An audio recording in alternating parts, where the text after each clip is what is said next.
I was a great, I'm still a great scuba diving enthusiast. Almost about 7-8 years ago, I was to do regular scuba diving. And the best place to do scuba diving is down Mexico, between Florida and Mexico. Again, the Florida Keys.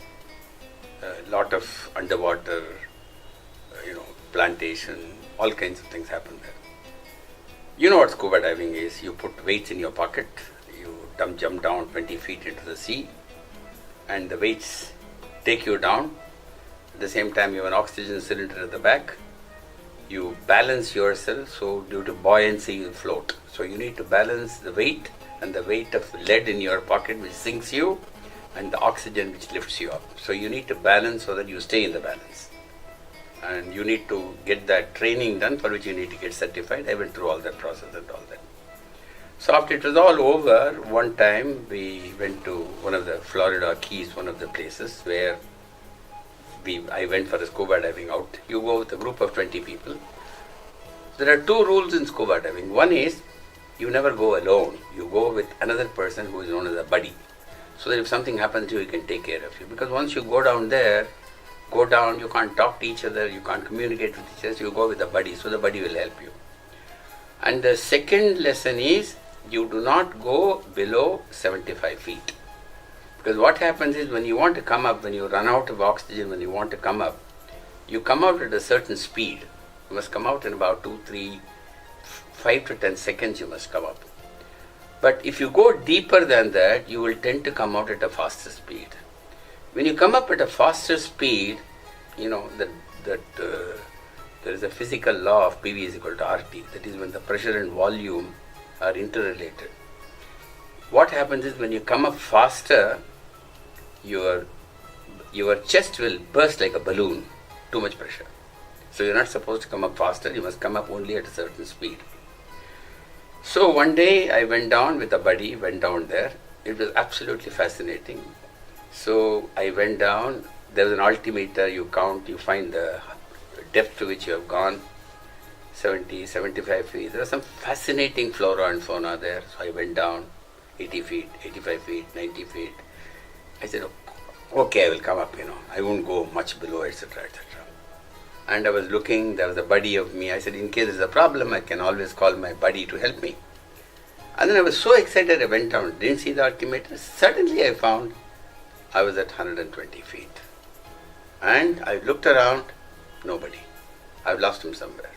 Just imagine, the ocean, you're probably 15 miles into the ocean, you're 120 feet under the water, and frantically I looked at my oxygen cylinder. There was enough oxygen only for the next 45 seconds.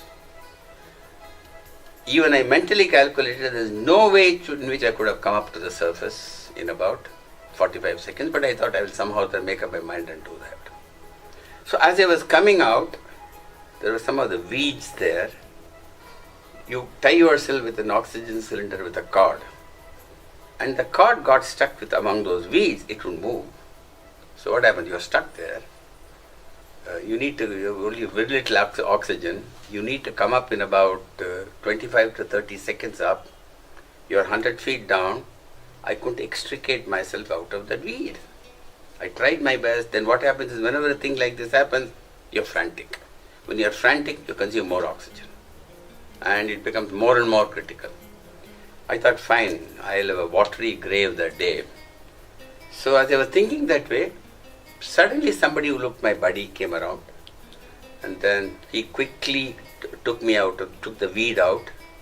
And I was practically gone at that time. I was semi-conscious. There was very little oxygen left.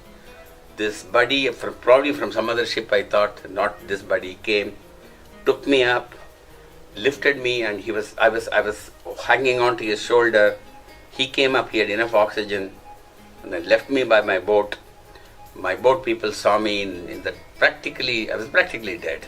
And then they lifted me up, and then they had to do artificial respiration and all that. Then I came back after about half an hour, 45 minutes, etc., etc.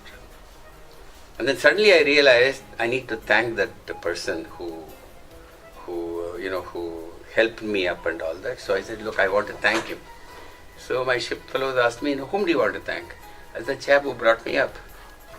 He said, no, who brought you up? We found you floating on the water, gasping for breath, so we jumped down and caught you. I said, no, there was a buddy who brought me up. I said, there's nobody, your buddy is here. He never went down, he came out half an hour before you. Then I said, oh good Lord, it must be Swami. Then you see, whenever these things happen, you immediately think it is Swami. But how do you know it's Swami? How do you know that it's not an accident that happened? How do I know that I came up by myself? So I had this doubt for a very long time. I thought I must ask Swami whether you are the person, you always want this to happen, to be ratified, to be proved, etc., etc. So several interviews after that, I used to wait for, I had later interviews, I used to wait for Swami to ask this question. Suddenly, the moment I opened my mouth, Swami would shut me up. He will turn the other side. You know how he is. When he doesn't want to talk, he won't talk at all. So for a long time, almost for 4 years and 5 years, this was a complete mystery. I thought maybe it was not Swami. Maybe I am imagining all that. Maybe somebody else really came and saved me. Let me not be foolish and do that. As it was happening, one day I was thinking like that. We had an interview. And then we were coming out. As I was coming out, Swami said, wait. I said, yes. Don't you know that when you are doing scuba diving, you should not go below 75 feet? Why did you go 120 feet? He just whispered. He talked in such a way that only I could hear, nobody else could hear. And then he walked away. And this immediately gave me proof. And my question was, why doesn't he tell us more often that he is with you? The whole point is, he doesn't want to tell you. He wants you to develop the faith in him so that you are clear. You know that whenever you want, he is definitely with you. You know, it's like something in the water. You see 3% out, like an iceberg. But 97% of the iceberg is under the water. So similarly, we know only 3% of what Swami has done. 97% of what he has done is completely unknown. We don't know that at all. And he won't tell us.